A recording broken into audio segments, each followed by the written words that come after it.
Un rapport urgent publié de Benjamin Fulford. Voici une traduction rapide et non exhaustive du rapport. Une meilleure traduction sera mise plus tard, lorsqu'elle sera disponible publiée le 7 février 2014. Plus de renseignements bruts des Russes. 1. Vanguard Corporation imprime des milliards de super dollars et paie des mercenaires de Greystone, de l'Académie, certains groupes comme ABC, etc. Il y avait quelques-uns des employés de Vanguard, certains d'entre eux employés du département d'État, qui avaient accès à des milliards de faux dollars qui semblent même mieux que les dollars réels. Vanguard 2. Les agents de Vanguard avaient des bus de ces dollars milliards, et ils financent les deux côtés de la guerre ukrainienne. Ils ont acheté une grande quantité d'armes de l'armée ukrainienne et sur une base régulière la fourni à la milice Novorossiya Donbass.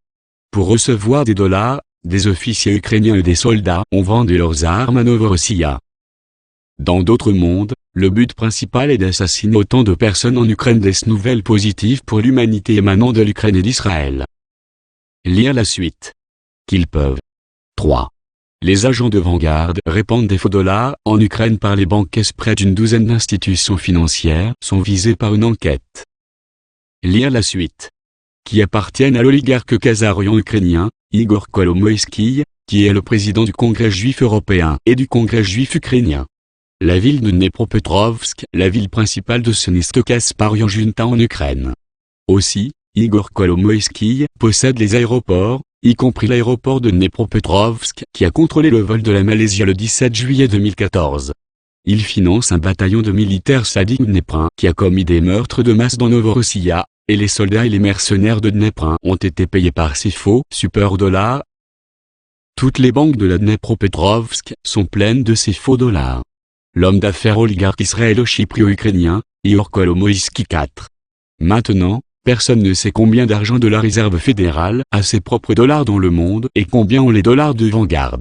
Certains spécialistes pensent que les concurrents ont reçu l'ordre de mettre fin à Vanguard Group.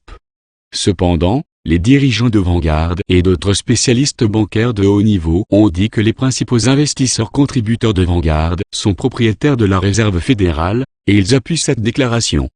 5.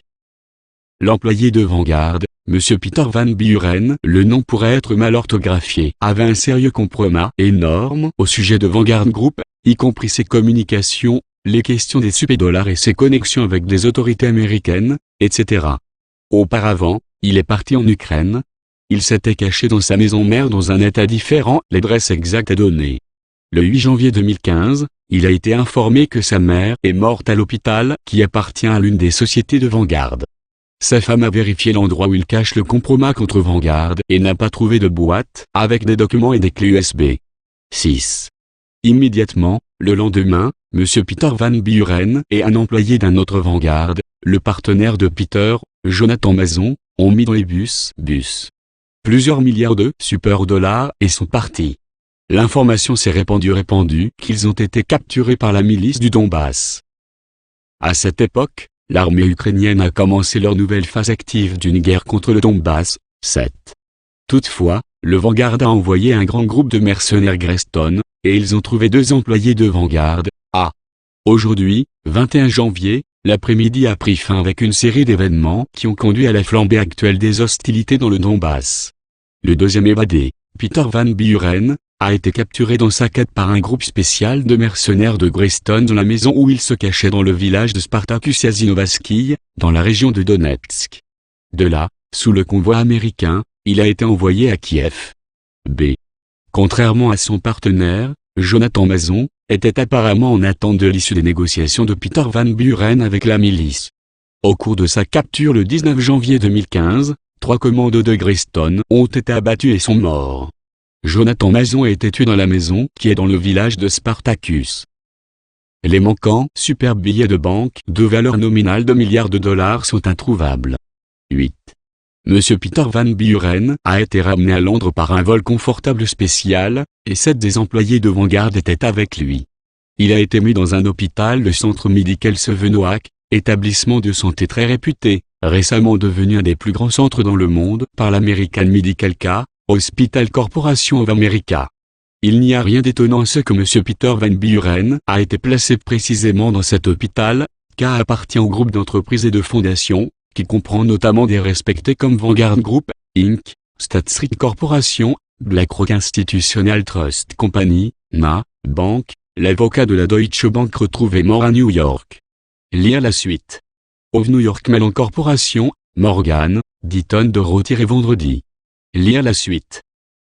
Chase et compagnie, le fonds indiciel Vanguard, Total a reçu classifié comme assassinat par la CIA à la mort PDG de Total. Lire la suite. Stock Market, Vanguard/Vinsori, le fonds indiciel Vanguard 500, Vanguard Institutional Index Fund et d'autres. 9. C'était une annonce qu'au même jour, le 23 janvier 2015, M. Peter Van Buren est mort d'une crise cardiaque. 10. Madame Van Buren a fait appel à la direction de Vanguard avec un ultimatum, soutenu par ses appels dans une édition complètement déconcertée d'ABC, ainsi que de certains diplomates étrangers à Washington.